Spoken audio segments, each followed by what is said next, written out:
Welcome to the Smart Weight Loss Coaching Podcast. I'm Dr. Lisa Olson, a board-certified weight loss medicine specialist and certified life coach. In this podcast, I'll share fresh insights and effective techniques for incorporating mindset, habit change, and proven science into your life. Are you ready to achieve sustainable weight loss, wellness, and longevity? Then let's jump in and lose weight the smart way. Welcome back. Over the years, I've developed a strategy for family breakfast at the local pancake house. When we sit down and the server comes by to see if we'd like coffee, my husband and I order our coffee, and I immediately ask for a large bowl of strawberries and bananas as an appetizer. I don't ask my kids if they want this. I don't offer it as an option to be discussed or debated. I simply order the fruit and let it sit in the center of the table, beckoning. The fruit arrives before my kids have even had a chance to decide whether they're getting the French toast or the pancakes. What happens next? Exactly what you'd think. They devour the fruit with no prodding and no complaints because there's no competition from hyper-palatable syrup-drenched pancakes. Also, other than chatting with us, there's nothing else to do while they wait for their meal. This way, they get a little bit of nutrient-dense food, and because they're not starving when their pancakes arrive, they eat a little less of that. Believe me, it's a good thing, because at this place, pancakes often arrive with whipped cream and chocolate in addition to butter and syrup. We do something similar when we go out for dinner. I typically order a veggie side immediately after we're seated when we're giving our drink orders. I don't ask what people want. I just make a plate of green beans or broccoli available, and in predictable fashion, it's eaten while we're still staring at our menus. My teenage daughter is on to me after all these years. She'll say, "I know what you're doing and it's not going to work, but I order produce anyway." And in fact, it usually does work, even though she's on to me.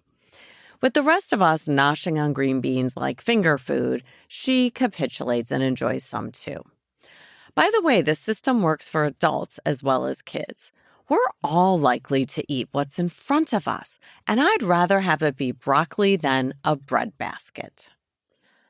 Or should I say, I'd sometimes rather have it be broccoli than a bread basket.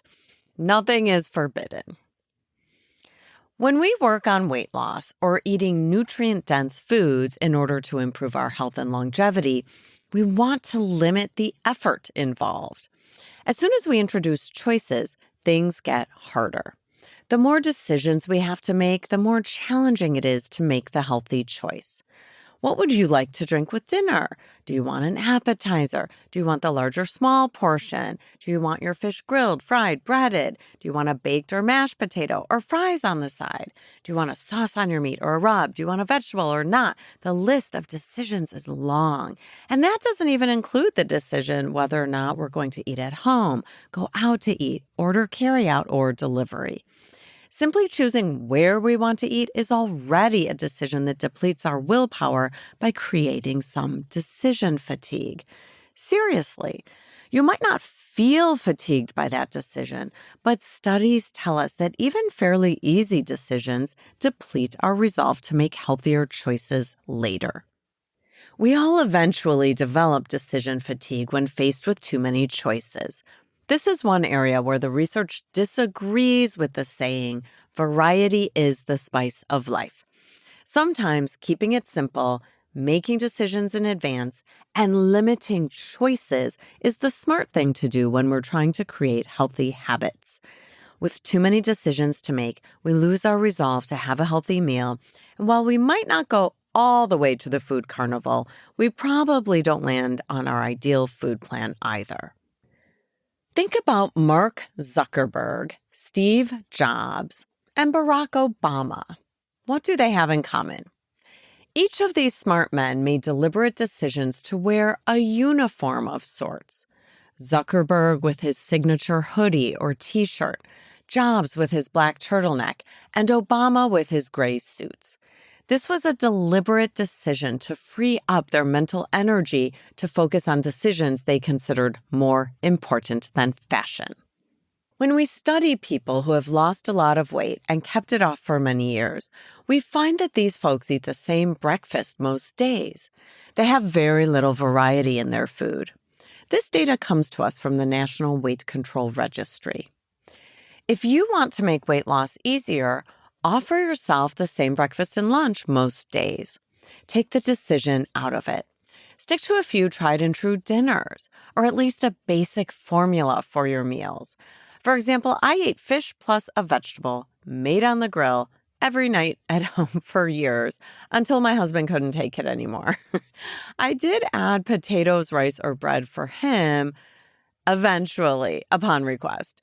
And those things aren't forbidden for any of us as long as you're making smart choices with your type of bread and portion of carbs. But for me, the easy choice was fish plus a vegetable. No thinking, no negotiating, no drama. Which fish and which veggie was pretty easy based on what looked good at the grocery store.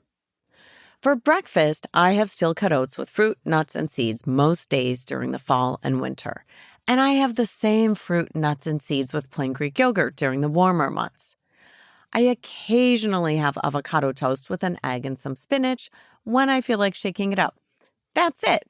3 main breakfast options.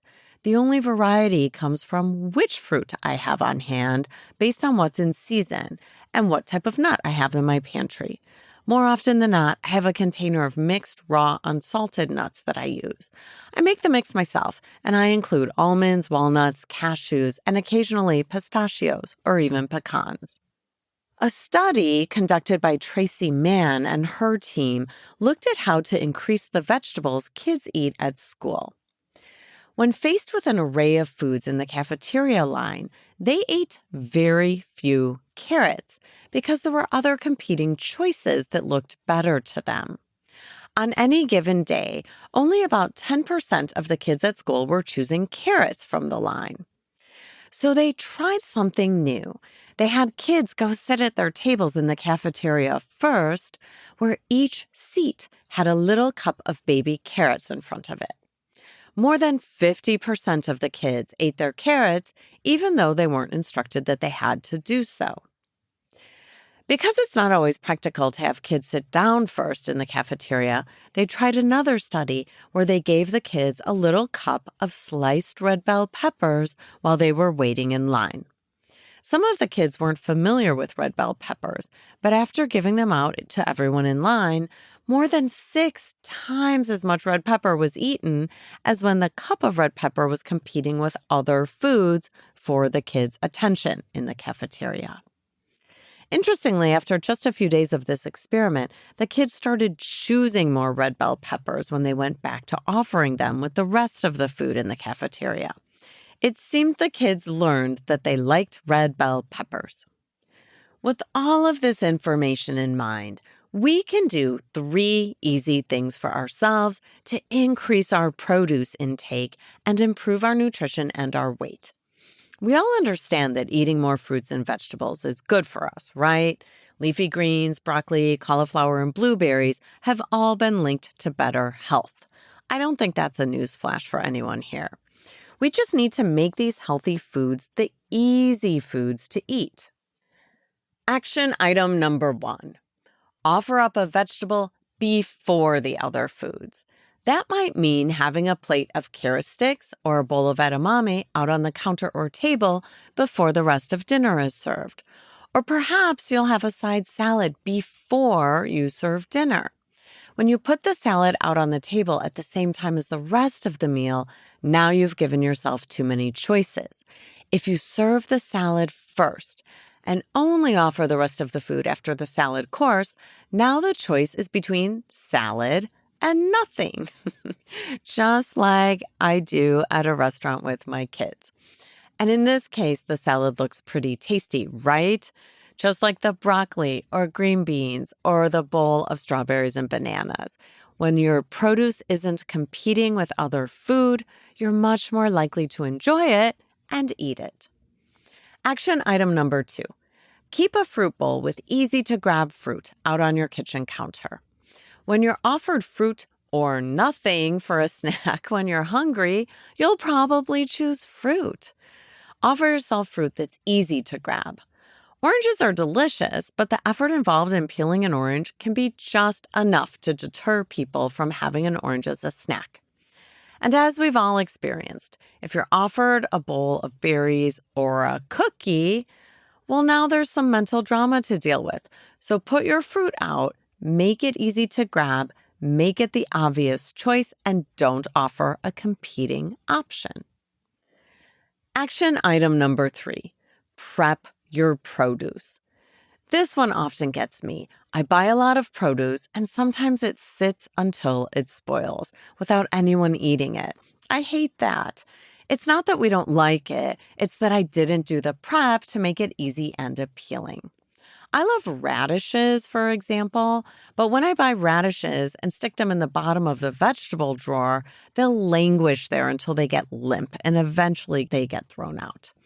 If I wash, cut, and place the radishes in a container at eye level in my fridge, I'll absolutely grab them as a snack when I'm hungry, or I'll throw a few on my plate at dinner time. Do what you need to do to prep your produce and serve it alone so you're more likely to eat it.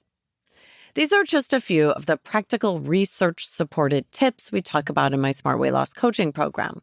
We find the way to make the healthy choice the easy choice because we all understand which foods support our weight and our health goals, but we don't always find ourselves gravitating to these foods as much as we'd like. Hey, before we get to your NBA, your next best action for today, let me remind you that if you'd like to join our raffle for a chance to win a free 12-week membership in the program, head over to smartweightlosscoaching.com and scroll to the bottom of the page.